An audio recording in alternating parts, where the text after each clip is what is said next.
Many alien girl feared the human would eat her. What happened next surprised both HFY sci-fi story. Hello everyone. Before we begin today's story, I have a small favor to ask. Please hit subscribe and turn on the notification bell so you never miss our channel's new videos. It's quick, free, and the best way to support us in bringing you more dramatic stories. Your support means the world to us. Where are you watching from? Drop your city or country in the comments below.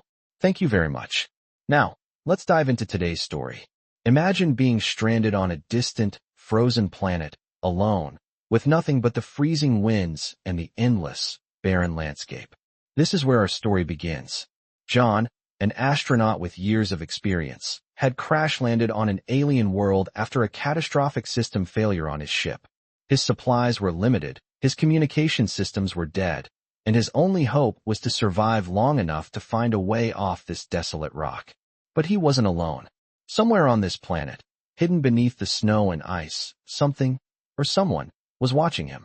As John trudged through the thick, biting snow, his breath visible in the cold, he spotted a small figure in the distance. A flash of green against the stark, white landscape. Cautiously, he approached, tightening his grip on his rifle, unsure of what he might find. As he got closer, he saw it. An alien girl, no more than 3 feet tall, her shimmering green skin glowing faintly in the dim light. She was trembling, her large eyes wide with fear, watching him as if he were a predator. The girl backed away as John moved closer, her tiny body shaking with dread. For a moment, John froze, unsure of what to do. Was this an intelligent species, or just a creature trying to survive in the cold like him? The girl's eyes locked onto his, and for a moment, they both stood there, silently assessing each other. She looked like she feared he might attack her. John felt a strange tug of sympathy for her. He lowered his rifle slowly, his movements calm, trying to show her that he meant no harm. "Hey there," he called softly, kneeling to make himself appear less threatening. "I'm not here to hurt you. Are you okay?" The girl flinched, her body tense, but she didn't run. Instead, she took a few cautious steps back, still eyeing him warily. John sighed. Realizing that communication was going to be tricky, he wasn't sure how to reassure her, but he couldn't just leave her out here in the freezing cold. As he stood, he glanced around, noting the storm clouds gathering above them, the wind picking up. He needed shelter. And if the girl was stranded here too, she would need it as well. "Come with me," John said gently, extending a hand toward her. "I'll help you, I promise."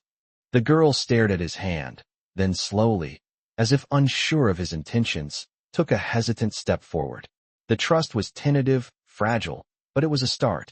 John carefully guided her toward the small shelter he had found earlier. The wind howled louder, and the snow began to fall heavier, but at least they would have a little bit of warmth and safety, even if only for a short time. As they entered the shelter, the girl clung to the doorway, her wide eyes still fixated on him. John set down his gear, keeping his movements slow and non-threatening, then glanced back at her. "You're safe for now," he said softly. "I'm not going to hurt you." She nodded slowly, still watching him, but she didn't speak. John settled into the corner of the shelter, rubbing his hands together to generate warmth. He knew they would need food and warmth to survive, and his emergency rations were running low. He'd need to find a way to get them both off this planet before the cold and isolation took its toll. But as the storm raged outside, John couldn't shake the feeling that their encounter wasn't just a random twist of fate. He was starting to feel something, an inexplicable connection to this tiny alien girl. Was it pity, sympathy, or something more? He couldn't tell, but for now, all that mattered was survival. The storm outside raged on, but in that small shelter, they were safe, for now. As the storm howled outside, John sat by the small fire he had managed to light with his limited supplies. The heat from the flames was a welcome relief from the cold that had seeped into every inch of his body. He glanced over at the tiny alien girl, who was huddled in the corner, her wide, glowing eyes still fixed on him. She had yet to speak, but the tension in the air was palpable.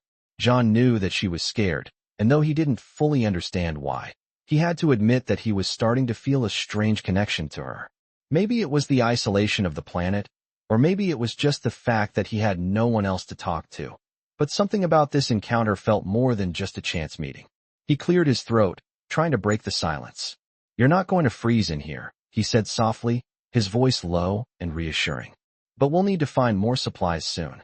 The alien girl didn't respond, but her eyes flickered briefly toward the fire before returning to him. John sighed, knowing that he had to find a way to communicate with her, but he wasn't sure how. The language barrier was one thing, but her fear was another. It was clear that she didn't trust him, yet. He understood that. After all, he was a stranger to her, a human, and she was an alien. But the more he observed her, the more he saw that she wasn't just some helpless creature. Her body was small, but she was alert, intelligent, and her eyes held a fire that suggested she was capable of more than just fleeing. As the hours passed, John settled into a makeshift routine. He continued to keep the fire going, occasionally scanning the nearby terrain through the shelter's small window, looking for any signs of danger or other survivors. The storm outside was relentless, but he was used to harsh conditions. What he wasn't used to was the alien girl's gaze, the way she watched him when she thought he wasn't looking, as if she was trying to read him, figure him out. He couldn't blame her. He had no idea what was going on in her mind, either. As the night wore on, John found himself growing increasingly curious about her. Was she lost like him? Was she a scout or a native of the planet? And more importantly, why was she so afraid of him? His thoughts were interrupted when she suddenly spoke, her voice a soft, melodic sound that was almost too quiet to hear. "Why? Why do you help me?" Her words were broken, hesitant, and for a moment, John didn't quite know how to respond. He hadn't expected her to speak at all. He paused for a moment, considering his answer. "Because I can," he said simply. "Because you're not alone here, and I'm not leaving you out there to freeze. I'm trying to survive, just like you." The girl seemed to mull over his words for a long moment, her gaze never leaving him. Finally, she nodded, but still didn't speak. John watched her, feeling the weight of the silence between them. He could tell that she didn't fully trust him yet, but that was okay. Trust wasn't something that happened overnight. As he settled back against the wall of the shelter, he found himself wondering what would happen next. Would they be able to escape this planet? Would they find others like her, or was she truly the last of her kind? These questions haunted his mind, but there was one thing that was certain. He couldn't do this alone. And if there was one thing he had learned from his years as an astronaut, it was that survival wasn't just about physical strength. It was about knowing when to rely on others. As the night deepened and the storm raged on outside, John closed his eyes for a moment, letting the warmth from the fire wash over him. Tomorrow would be a new day, and with it came a new set of challenges. But for now, he had to focus on the present, on keeping the fire alive, and on earning the trust of the tiny alien girl who was now, whether either of them liked it or not, his only companion in this frozen wasteland. The next morning, John woke to the sound of the wind howling outside, but inside the shelter, it was eerily quiet. The fire had burned low overnight, but there was still enough warmth to make the cold feel a little less unbearable. He rubbed his eyes and stretched, his body sore from the uncomfortable position he had spent most of the night in. Looking over at the small alien girl, he saw that she was still curled up in the corner, her glowing eyes wide open, staring at the fire. She hadn't moved much since the previous night, and for a moment, John wondered if she was still in shock. He stood up and walked over to the small pile of supplies he had managed to salvage from his crashed shuttle, grabbing what little food he had left. As he munched on a small ration bar, he thought about what his next steps should be. He couldn't stay in the shelter forever. The storm might pass soon, but survival on this planet would require more than just a fire and a roof over their heads. He needed to find a way to communicate with the alien girl, to understand why she had been so afraid of him, and to figure out how to survive together. As if reading his thoughts, the alien girl stirred. She looked up at him, her eyes scanning his face carefully, as though weighing whether or not to speak again. John paused, waiting for her to make the first move. "You help me?" she asked quietly, her voice still hesitant but clearer than before. John nodded, offering her a small, reassuring smile. "Yes," he said softly. "I'm helping you because I don't want you to be alone. We're both stuck here, but together, we might have a chance to survive." The girl didn't respond immediately. Instead, she reached for a small, glowing object tucked under her clothing and held it up to him. It was an intricately shaped crystal, glowing with an inner light that seemed to pulse with energy. "This," she said, "is important." John frowned, puzzled by her sudden shift in demeanor. He had no idea what the crystal was or what it represented, but it was clear that it meant something to her. "What is it?" he asked gently. She looked down at the crystal, then back up at him, her eyes filled with a mixture of sorrow and determination. "It's a beacon," she said slowly. "It's meant to signal my people, to bring them here." "But," she hesitated, her voice faltering, "I don't know if they'll come. They might have already forgotten about me." John's heart sank at the sadness in her voice. He could see the weight of her words, the fear that had been building up inside her ever since they had met. She wasn't just stranded here. She was isolated, abandoned. He moved closer, kneeling down beside her. "I don't think they've forgotten about you," he said gently, his voice full of sincerity. "If there's one thing I've learned, it's that there's always hope, even in the darkest places." The girl stared at him for a long moment, as though trying to decide whether or not to believe him. Finally, she tucked the crystal back into her clothing and gave him a small nod. "Thank you," she whispered, her voice barely audible. John felt a strange sense of relief wash over him. He had no idea how long it would take for her people to find her, or even if they would, but in that moment, he knew that they were in this together. They had both been abandoned, stranded on this cold, desolate planet, but they weren't truly alone. The alien girl might have been the smallest and most vulnerable creature he had ever encountered, but she had strength in her. She had survived this far, and together, they would do whatever it took to survive longer. "We'll figure this out," John said with determination, looking out at the storm that was still raging outside. "One step at a time." The girl didn't say anything, but she didn't need to. The resolve in his voice was enough. The storm would pass, and when it did, they would face whatever came next, together. The storm continued to rage outside, but inside the shelter, the warmth from the fire made the cold seem a distant memory. John sat across from the small alien girl, their eyes meeting occasionally, both of them lost in their thoughts. Despite their vastly different backgrounds, there was a sense of unspoken understanding between them. John could tell that she was still processing everything, still unsure of whether or not she could trust him completely. He understood. Trust wasn't something that happened overnight, but he hoped that with time, she would come to see that he wasn't her enemy, that they were, in fact, allies in this strange, frozen world. The alien girl seemed to be deep in thought, her glowing eyes focused on the flickering flames as if she were seeing something beyond them. After a long silence, she finally spoke, her voice soft but clear. "Do you think they will come for me?" she asked, the words filled with doubt. John looked at her, his heart aching for her. "I believe they will," he said confidently.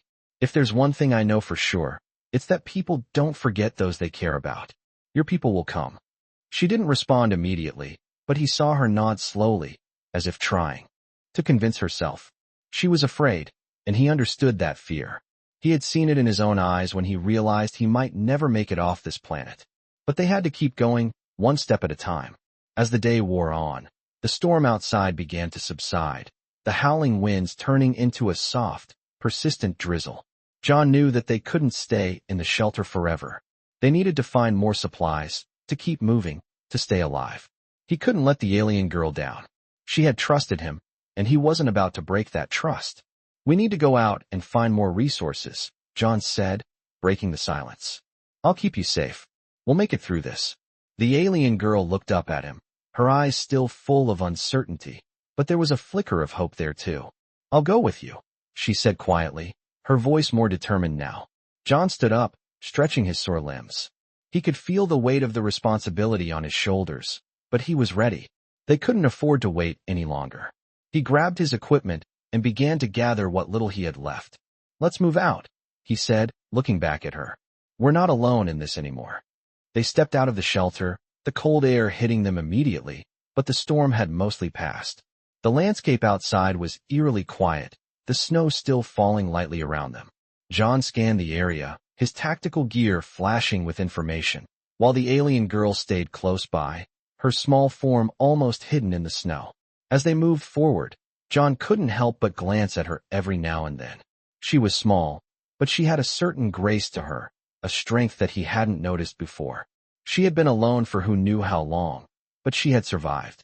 And that, in itself, spoke volumes about her character. The two of them made their way across the icy landscape, searching for anything useful: food, water, shelter, anything that could help them survive. The journey was slow, and the cold was unbearable at times, but they kept going. Every few minutes, John would stop and check his surroundings, making sure they weren't being followed or that there weren't any hidden dangers in the snow. He couldn't afford to take any chances. After what felt like hours of trekking through the frozen wilderness, they finally spotted something: a large rock formation in the distance, partially covered by snow. It looked like it might offer shelter from the wind, and more importantly, it could be a place to rest. "Let's head that way," John said, pointing toward the formation. The alien girl nodded, her eyes focused on the path ahead. As they approached the rock formation, John felt a sense of relief wash over him. It wasn't much, but it was a start. They had found something to give them a chance. They settled into the shelter of the rocks, out of the wind and snow. John checked their supplies and found that they were running low. It was clear that they couldn't survive much longer without replenishing their resources. But for now, they had made it through another day.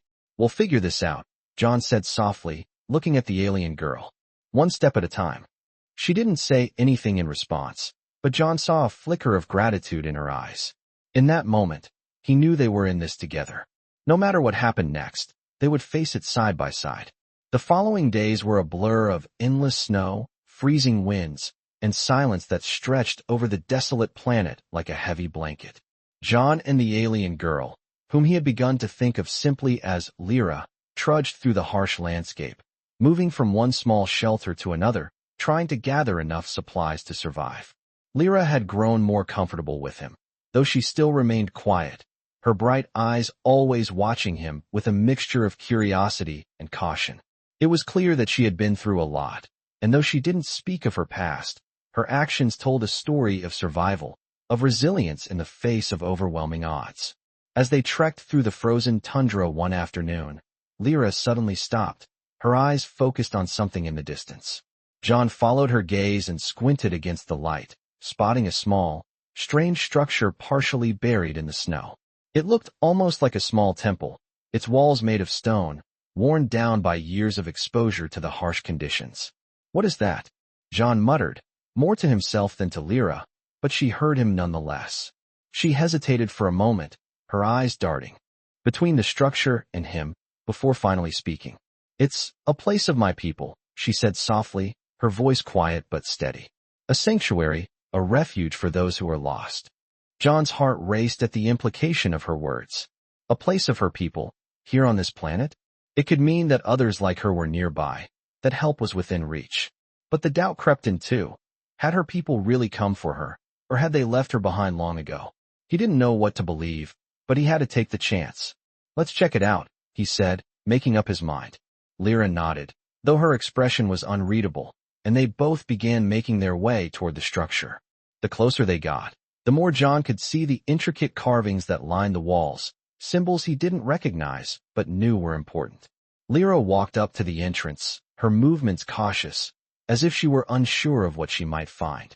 When she reached the door, she paused, her hand hovering over the entrance. "What's wrong?" John asked, sensing her hesitation. Lira didn't immediately respond, but after a long pause, she spoke again. "I don't know if I should go inside," she admitted. What if I'm not meant to be here?" John placed a reassuring hand on her shoulder. "We don't know what's inside, but we won't know unless we check. Whatever happens, I'll be here." With a deep breath, Lira pushed the door open. The interior was dark, the only light coming from the faint glow of the strange symbols on the walls. As they stepped inside, John could see that the space was ancient, abandoned long ago, but still holding an eerie, solemn air. The walls were lined with old artifacts, some of them broken or covered in dust, others still intact.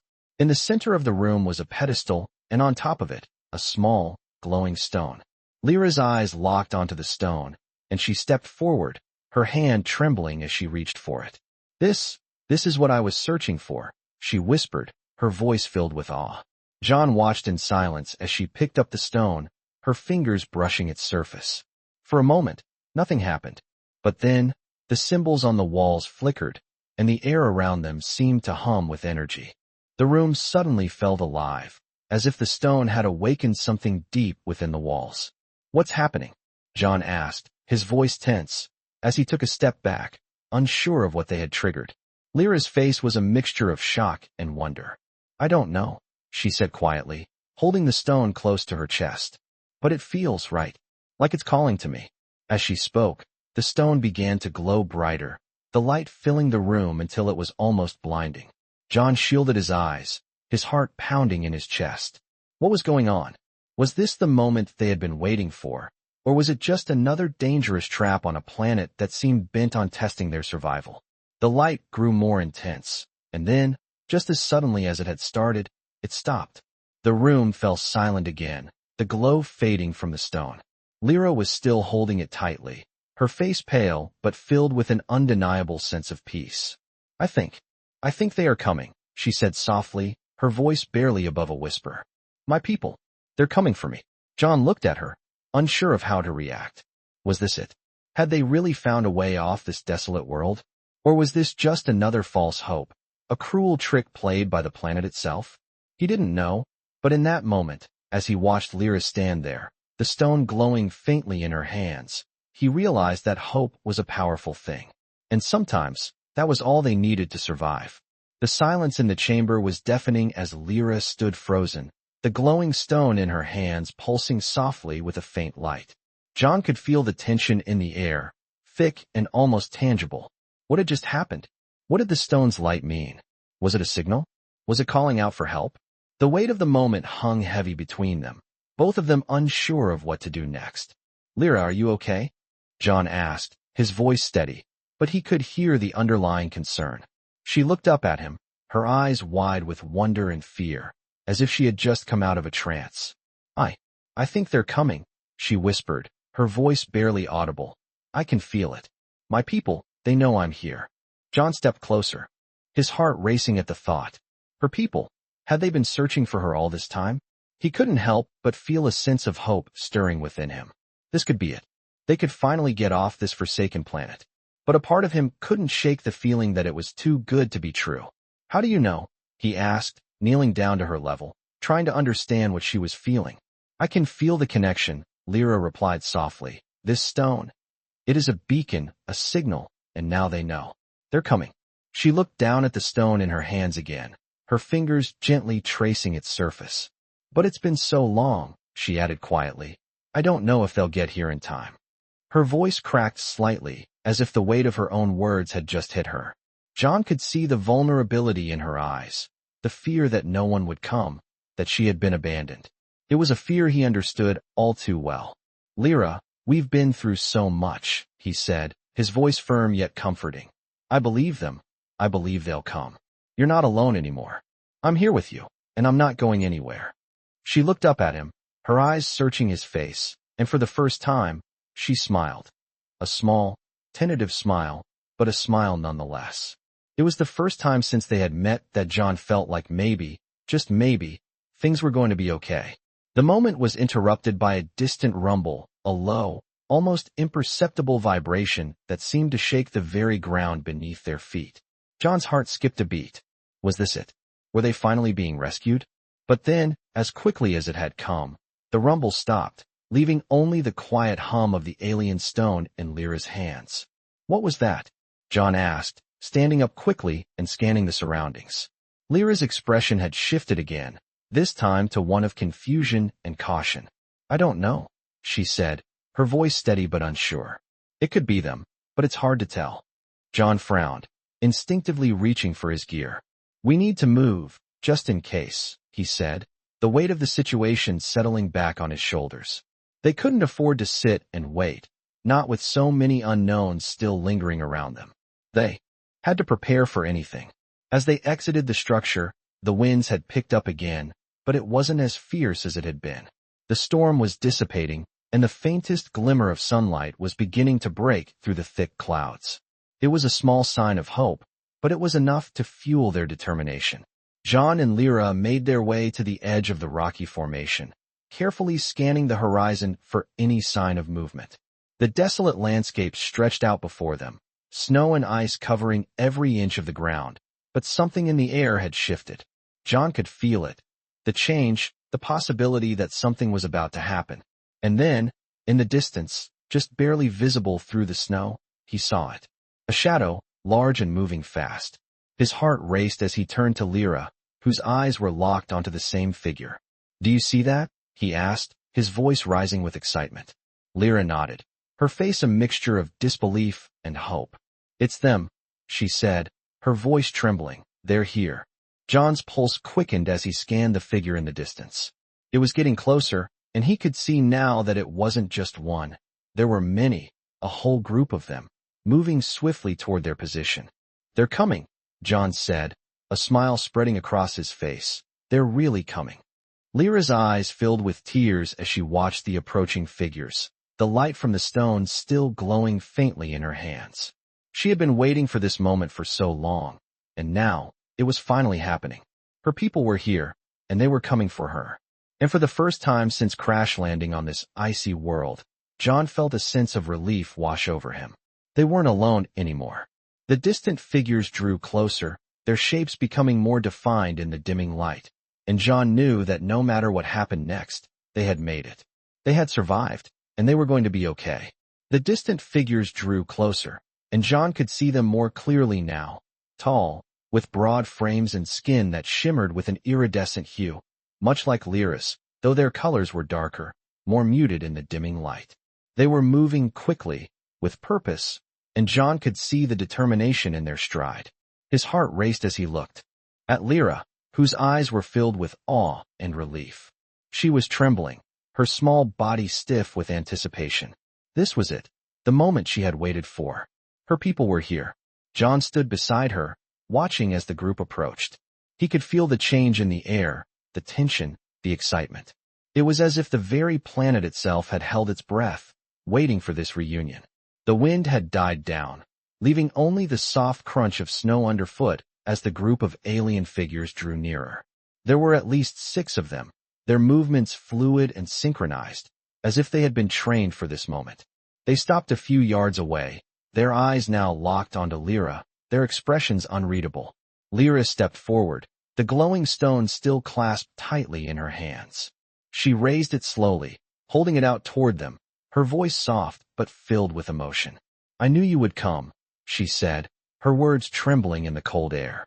The leader of the group, a tall figure with dark, glimmering skin, stepped forward, his eyes locked onto Lira with an intensity that made John's heart beat faster. The alien leader reached out, taking the stone from her hands with great care. His fingers brushed against hers for a brief moment, and Lyra's breath caught in her throat. The leader didn't speak at first, but his gaze softened as he turned the stone over in his hands, examining it closely. He then looked up at Lira, his eyes filled with a deep, unspoken understanding. "You have done well," he said in a voice that was low and melodic, yet firm. Lyra's eyes filled with tears as she heard his words. She didn't respond at first, but John could see her shoulders relax, the tension that had held her so tightly for so long easing away. This was it. She was home. "We've been searching for you," the leader continued, his voice still steady. "We feared we had lost you forever. But you have done what was needed. You have kept the beacon alive."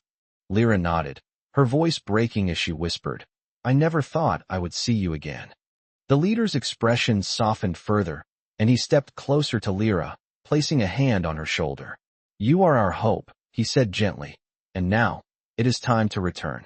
John watched the exchange silently, feeling a mixture of relief and confusion. He had been here with Lira, helping her survive, but now, as she stood before her people, he couldn't help but feel like an outsider. They had their own history, their own way of life, and he had been an intruder in their world. The leader turned to John, his gaze shifting from Lira to him. For a moment, there was silence, and John felt his chest tighten.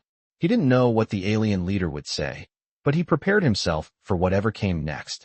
"You have helped her," the leader said finally, "and for that, we are grateful." John nodded, unsure of how to respond. "I did what I could," he said simply. The leader studied him for a moment, and then his expression softened. "You are a brave human," he said, his tone almost approving. Not many would risk so much for one they did not know. John felt a sense of pride well up inside him, but it was quickly overshadowed by a sense of unease. What happens now? He asked, his voice steady despite the confusion in his mind.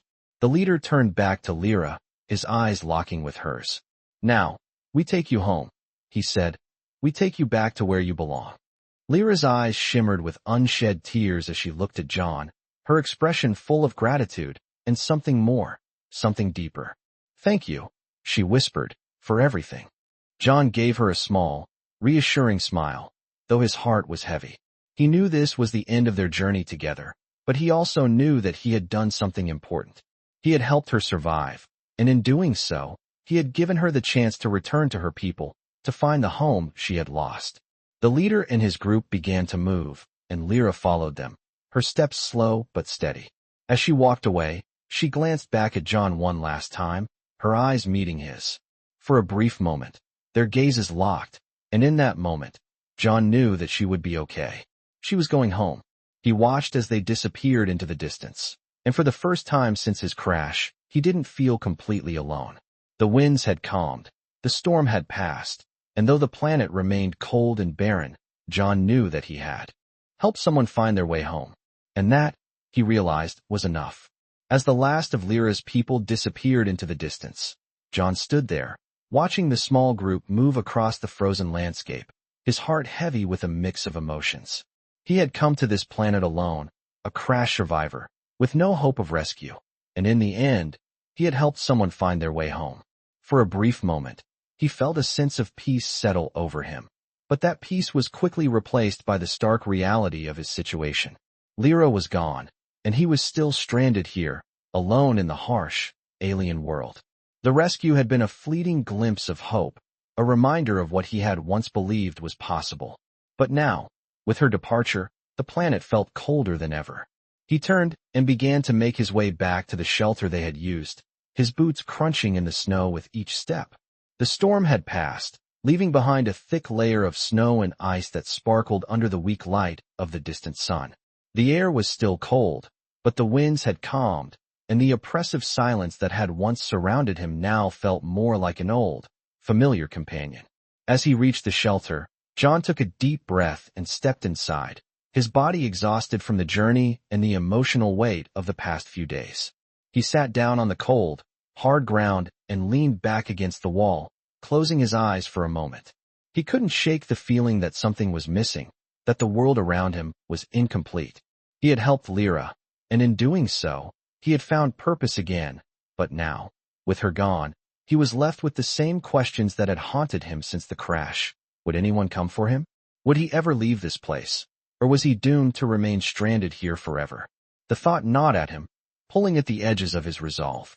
He couldn't give up, not after everything he had been through, but the weight of isolation pressed on him, a constant reminder of the uncertainty that still lay ahead. He glanced at the wreckage of his ship, the twisted metal and broken panels barely visible beneath the snow. It was a reminder of the crash, of the day his life had been torn apart, and yet, it also represented his survival. It was the one piece of this planet that he could hold on to, a testament to his resilience. As the hours passed, John sat in silence, lost in thought. He couldn't shake the image of Lyra's face as she left, the look of gratitude and peace in her eyes as she reunited with her people. He had given her that chance, and in doing so, he had done something meaningful. But what about him? What about his chance? He couldn't ignore the gnawing feeling that he had given everything for someone else. But what had he left for himself? The thought lingered in his mind as the day wore on, the dim light outside casting long shadows across the shelter. It was then that he heard it, the faint sound of something, or someone, approaching. His heart skipped a beat, his breath catching in his chest. Was it them? Was Lira coming back? Or was it someone else, someone who could offer him the rescue he had been waiting for? He grabbed his rifle, his hands trembling slightly, and cautiously moved toward the entrance. The sound grew louder, closer, and he could feel the adrenaline building in his veins. His heart raced as he peered out into the snow, his eyes scanning the distance for any sign of movement.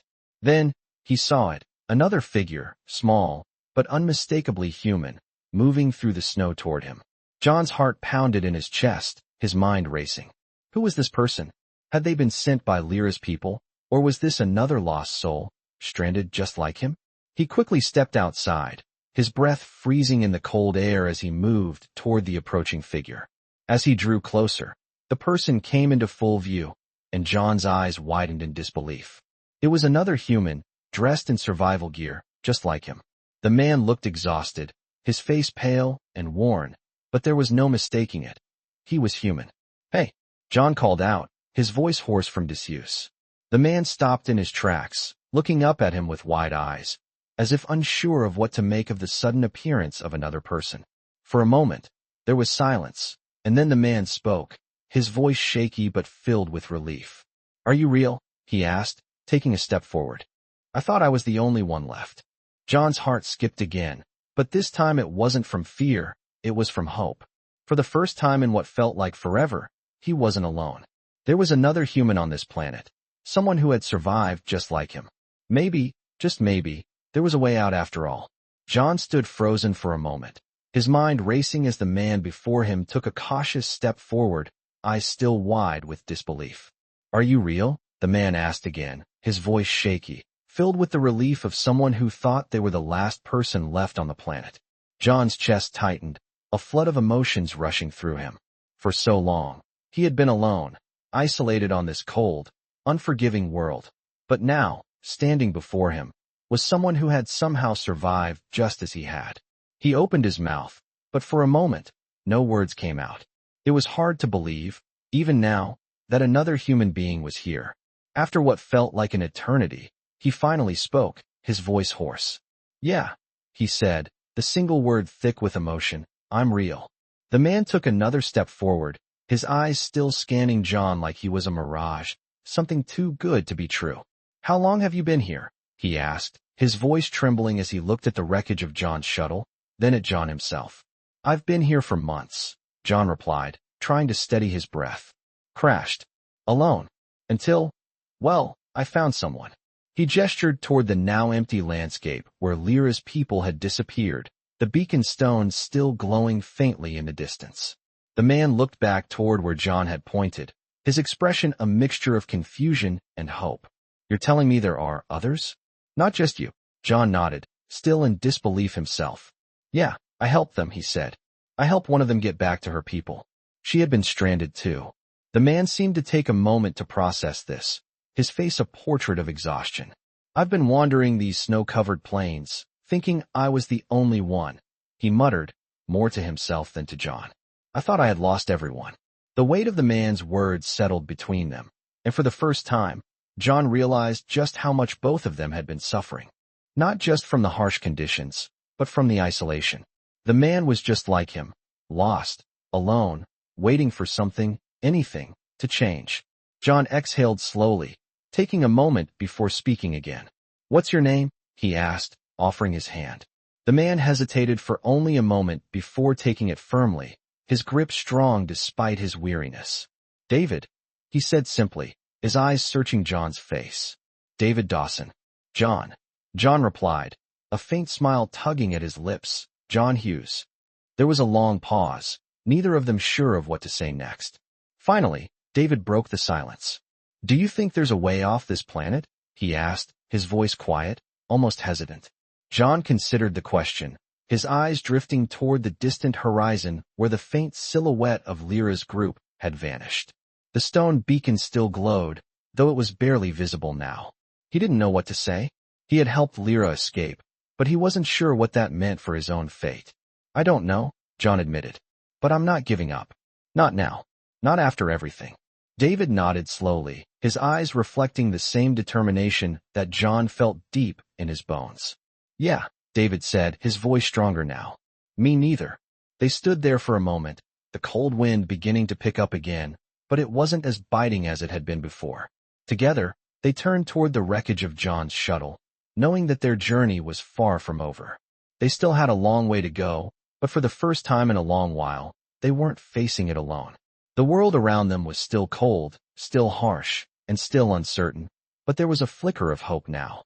A tiny spark in the vast, empty landscape. And that was enough to keep moving forward. "Let's see what we can find," John said, his voice steady. "We'll figure this out, one step at a time."